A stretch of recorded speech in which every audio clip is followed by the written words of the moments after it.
Hey everyone, in this quick tutorial I'm going to show you how to find Tron wallet address on HTX. Before we get into it, make sure to like this video and subscribe to our channel for more crypto related videos. First thing, you need to open your HTX application.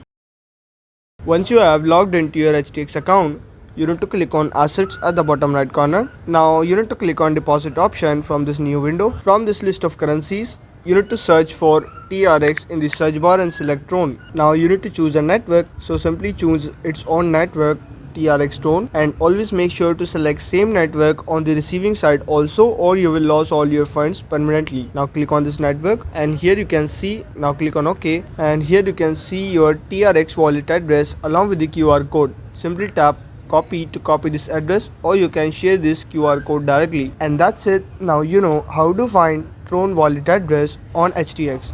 If this video helped you out, make sure to like this video and subscribe to our channel for more crypto related videos.